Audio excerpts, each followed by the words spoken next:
बाबा बैद्यनाथ धाम, जिसे देवघर का वैद्यनाथ ज्योतिर्लिंग कहा जाता है, भारत के 12 ज्योतिर्लिंगों में एक प्रमुख तीर्थस्थल है। यह मंदिर झारखंड राज्य के देवघर जिले में स्थित है और श्रद्धालुओं की आस्था का केंद्र बना हुआ है। इसकी प्रसिद्धि न केवल धार्मिक कारणों से है, बल्कि इसके पीछे छुपी पौराणिक कथा, ऐतिहासिक प्रमाण और सांस्कृतिक विरासत इसे विशिष्ट बनाते हैं। पौराणिक कथा। रावण और शिवलिंग। बाबा बैद्यनाथ धाम की कथा रावण और भगवान शिव से जुड़ी है। रावण भगवान शिव का परम भक्त था। उसने शिव को लंका ले जाने की इच्छा से घोर तप किया।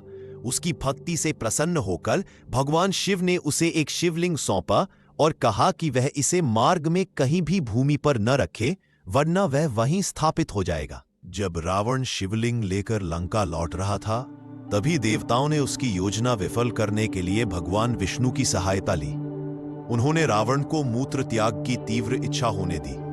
रावण ने ग्वाले, जो वास्तव में विष्णु के अवतार माने जाते हैं, से शिवलिंग को कुछ समय थामने को कहा, लेकिन ग्वाले ने शिवलिंग को जमीन पर रख दिया। रावण जब लौटा तो देखा कि शिवलिंग भूमि पर रखा जा चुका है और वह अब उसे नहीं उठा पा रहा है।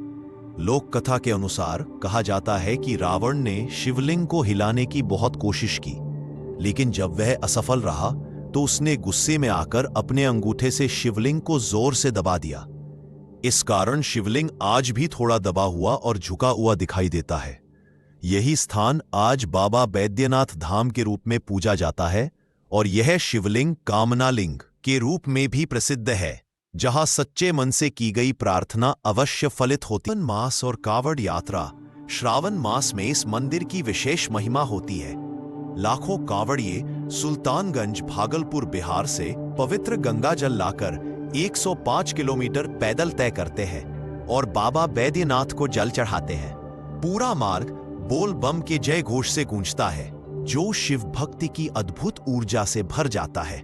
उर्वी की पत्ती की स्थापत्य और ऐतिहासिक महत्व। मंदिर की वास्तुकला उत्तर भारत की नागर शैली में बनी हुई है। इसका शिखर लगभग 72 फीट ऊंचा है। गर्भगृह में स्थापित शिवलिंग काले कसौटी पत्थर का बना है और इसकी बनावट थोड़ी झुकी हुई प्रतीत होती है, जो रावण के दबाव का प्रतीक मानी जाती है।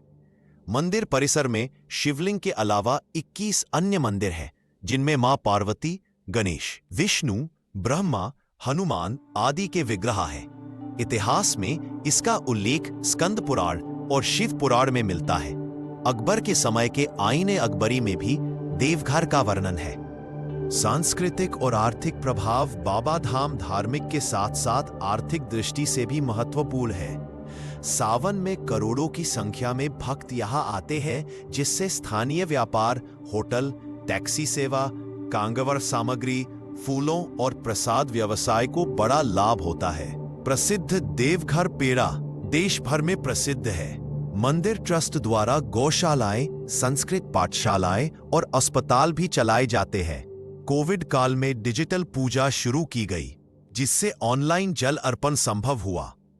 रोगहारी क्षेत्र। बाबा बैद्यनाथ को वैद्य यानी चिकित्सक कहा जाता है। मान्यता है कि यहाँ आने से मानसिक और शारीरिक रोग दूर होते हैं। तंत्र ग्रंथों में इसे रोगहारी क्षेत्र कहा गया है। शिवलिंग की परिक्रमा करने से भक्तों को शांति और आरोग्यता प्राप्त होती है। निष्कर्ष, बाबा बैद्यनाथ धाम केवल एक मंदिर नहीं, बल्कि एक जीवंत आस्था का केंद्र है। रावण की भक्ति, शिव की कृपा, कांगोड़ियों की श्रद्धा और भक्तों की भावनाएं मिलकर इस धाम को एक अद्वितीय शक्ति स्थान बनाती है। यह स्थान सनातन परंपरा, संस्कृति और भक्ति का संगम है। अगर आपको यह जानकारी रोचक और प्रेरणादायक लगी हो, तो हमारे YouTube channel spiritual spark sphere को जरूर सब्सक्राइब करें।